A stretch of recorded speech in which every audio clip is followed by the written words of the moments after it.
Hai teman-teman, kembali lagi bersama saya David Chedi dan pagi hari ini saya lagi ngafe ya. Saya lagi menikmati secangkir teh dan ya saya bosan aja gitu loh bikin video di rumah. I decided saya mau duduk aja di cafe sebentar, menikmati udara nih. Saya kasih lihat sebentar ya, tuh. Kafenya lucu kan? Di bawah ada apa?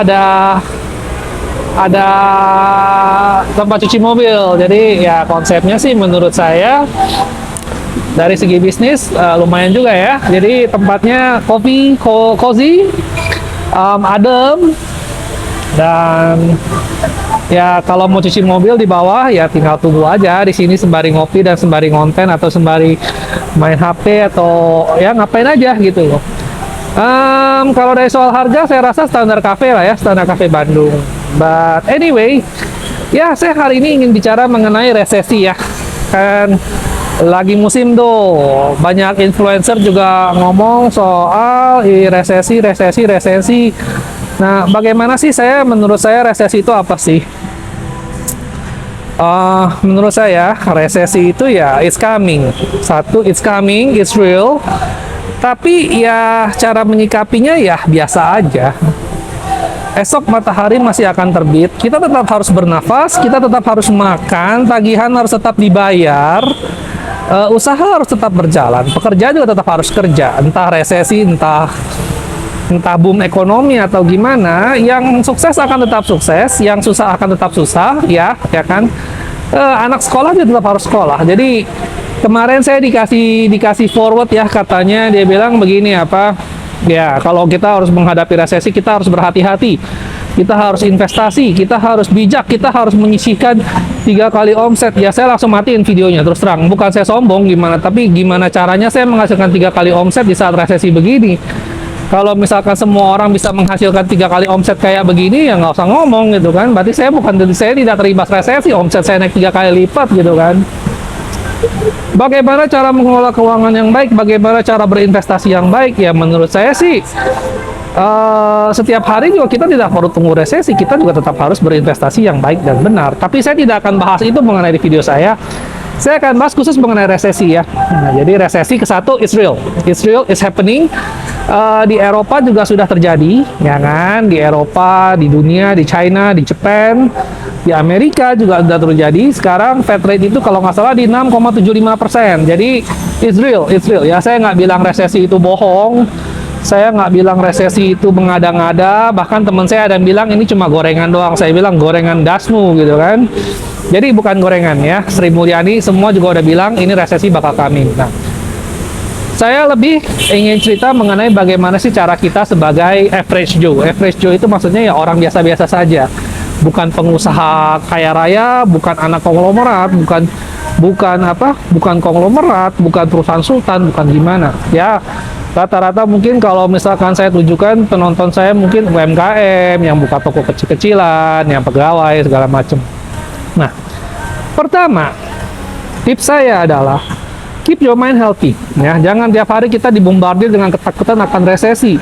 Kita harus tetap berpikiran sehat, ya kan? Resesi apapun yang terjadi dalam setiap zaman, kesusahan itu ada. Tahun 1950 kita baru merdeka, kesusahannya waktu itu adalah tidak ada barang. Sunering, buat yang mungkin tua mungkin masih ingat ya, sunering, kekurangan bahan, gejolak politik, ekonomi. 1955 kita demokrasi terpimpin, 1965 itu PKI, ya kan, pemberontakan PKI, dan sampai kita boleh bilang mulai sampai tahun 75, 80-an kita baru mulai stabil. 80 ke atas kita merasakan boom ekonomi. 98 jatuh lagi, 2008 hampir jatuh tapi lumayan terbantu ya. Dan sekarang 2022 pandemi juga, resesi juga ya. Jadi setiap tahun itu, setiap zaman itu, kalau Anda yang percaya agama ya, setiap zaman juga ada susahnya masing-masing. Tapi pertolongan Tuhan ya tetap ada ya kan. Yang sukses tetap sukses, yang kaya di zaman resesi juga ada, yang jatuh bangkrut di saat boom ekonomi juga banyak. Jadi jangan terlalu pusingan lah ya. Kita tidak pusingan bukan berarti kita tidak peduli, bukan berarti kita tidak mengambil langkah, tapi kita juga tidak perlu sampai stres karena kesehatan mental harus tetap dijaga. Ya, jangan sampai kita sendiri sakit, jatuh sakit, jangan sampai kita sendiri nggak makan sampai kurang gizi, akhirnya terserang penyakit, akhirnya bukannya hemat malah bayar uang dokter lebih mahal. Kalau soal investasi, saya rasa stop dulu. Ya, kalau kamu memang harus berinvestasi, investasilah dalam emas. Saya sarankan emas real ya, fisik ya. Kita bukan bilang investasi yang dengan cara spekulasi. Jangan hindari spekulasi. Fisik emas, cash is king, USD, Japanese yen semua kamu pegang. Karena kenapa? Karena di posisi resesi begini banyak orang yang sedang akan butuh uang. Butuh uang, mereka akan jual properti entah mobil entah apa. Sebenarnya pada saat resesi ini buat orang yang punya duit itu paling enak, mereka bisa ekspansi, mereka bisa beli properti, mereka bisa beli macam-macam. Jadi inilah saat yang tepat untuk kamu investasi kalau kamu punya uang dingin ya. Buat yang punya hutang, Pak saya punya hutang bagaimana? Tenang aja. Kenapa? Karena di saat resesi itu ada bagusnya juga ya, terus terang ya. Mungkin jarang influencer yang ngomong gini, mungkin jarang motivator yang ngomong gini. Tapi kalau kamu punya utang di saat resesi ini, inflasi terutama, itu sebenarnya kamu diuntungkan. Saya kasih cerita aja. Kalau dalam jangka pendek mungkin kamu nggak terlalu ngeh bedanya ya. Tapi saya punya pegawai, dia cicil rumah dulu. Dulu pada saat gaji dia UMR cuma 750.000, dia cicil 300.000 cicilannya. 300.000 cicilannya itu waktu itu setengah gaji dia, which is quite big. Nah, kalau sekarang 300.000 itu hanyalah setangki bensin.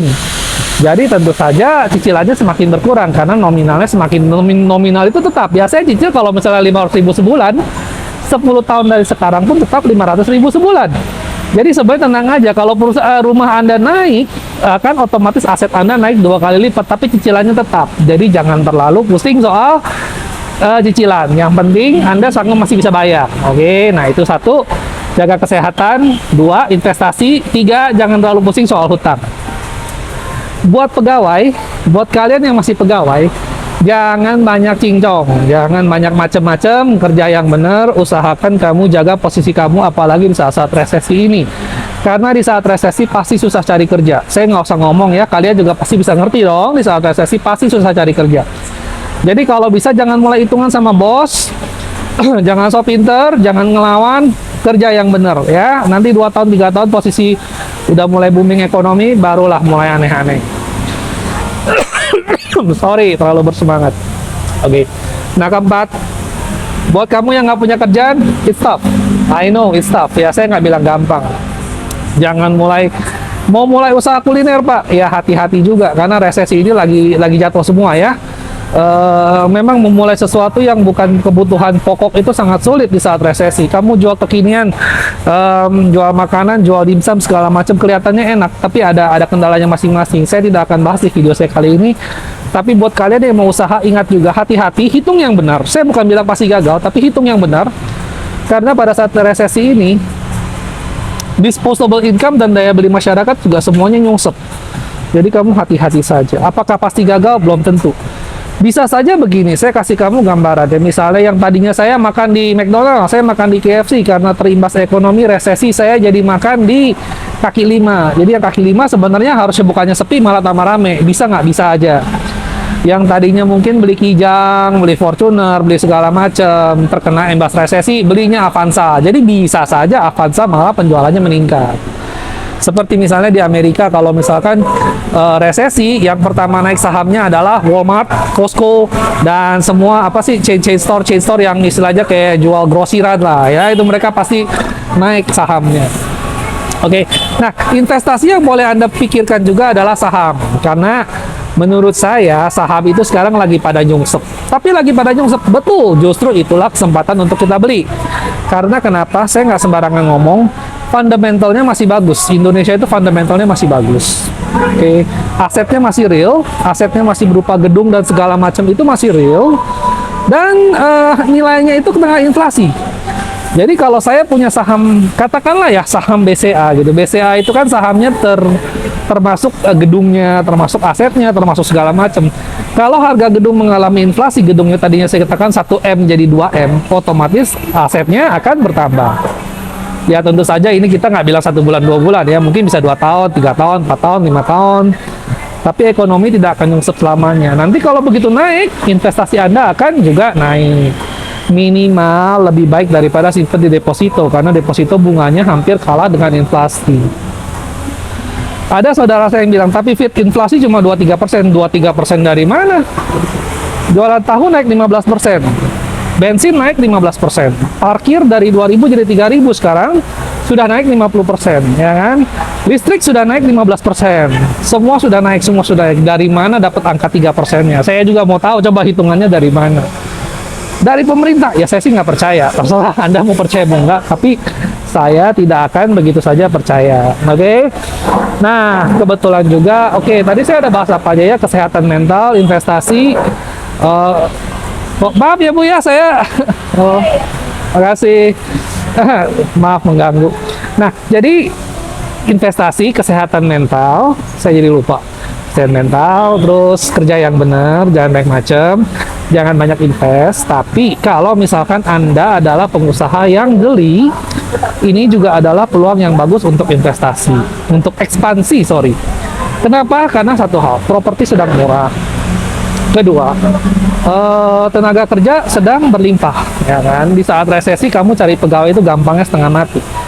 Bukan saya ngomong sombong, bukan saya gimana, tapi namanya orang lagi pengangguran lagi banyak, kamu nyari kerja, kamu akan mendapatkan banyak jenderal-jenderal berkualitas yang di hari biasa kamu mungkin tidak akan bisa dapatkan dengan harga semurah sekarang. Jadi pertimbangkan juga, manfaatkan juga sebagai sebagai bahan pertimbangan juga ya.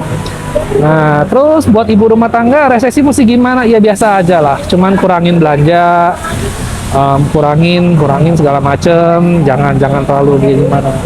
Asuransi bagaimana kok? Aduh, saya nggak berani ngomongnya, nanti kalau saya ngomong saya kena hujat satu RT, satu RW, saya juga malas ngomong. Tapi asuransi hindarilah. Kalau saya pribadi nggak mau deh. Di zaman resesi gini, I prefer to have cash dan BPJS saja. Yang lain saya nggak mau pegang-pegang dulu. Kenapa?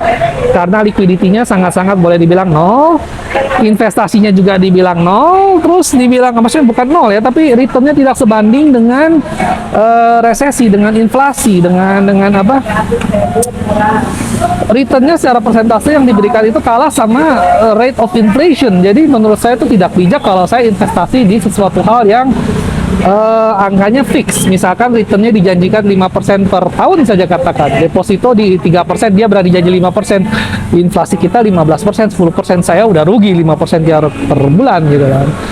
Nah, jadi gitu aja ya, jangan terlalu pusingan soal resesi, jangan terlalu panik, jangan terlalu gimana juga, karena hidup terus harus berjalan, ya kan. Anak tetap harus sekolah, istri tetap harus belanja, ya kan. Makeup tetap harus, skincare juga tetap harus jalan.